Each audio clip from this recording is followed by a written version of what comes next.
Well, before I got into NFTs, I'm a watercolor artist, and I've been working with watercolors for about the last 6 years. I'm obsessed with them, and I go to bed dreaming about watercolors. It's kind of my life.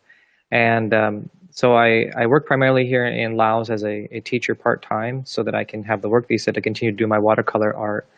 And about November, about this time, around this time last year, is when I was first looking into cryptocurrencies.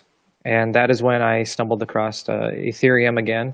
Now, I had a friend who was really big on Ethereum when it first came out. And so I started asking him all these questions about Ethereum, and he gave me all these cool links where I was reading about like it's kind of like the Wikipedia white pages of crypto, is what he was sending me. And so I was reading the different things about Ethereum, about, proof of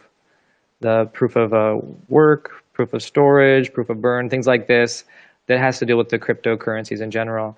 And as I did that, I started hearing these things like NFT, and I just conceived of this idea because as I mentioned to you before, I've always been obsessed with death, and I know that's not a healthy obsession. Having these ideations of entropy is kind of something that I've always been mentally consumed with.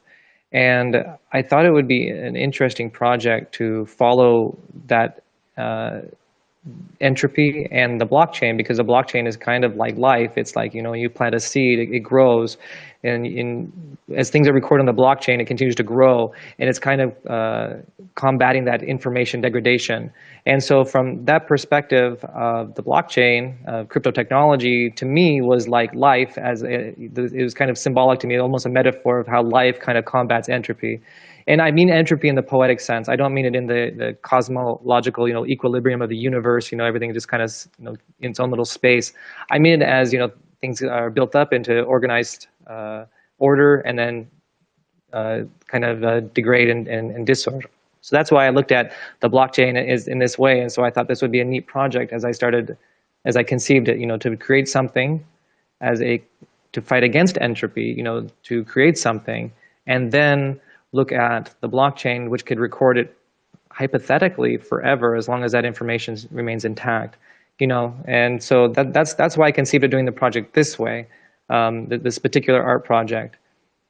Applying it towards longevity was also kind of just went with it for me, because it felt like, longevity is longevity researchers or regenerative medicine researchers are on that same vein of not wanting life to lose information, over time. And so to keep, because we are information. And so as the longer we can stay here, we're maintaining that information from degradation. And so I really liked that mental concept as I was laying in my bed and I conceived of it. I sent it to my buddy, like I said, back in November, maybe early December is when I finally emailed it to him. And he said, that sounds like a neat idea.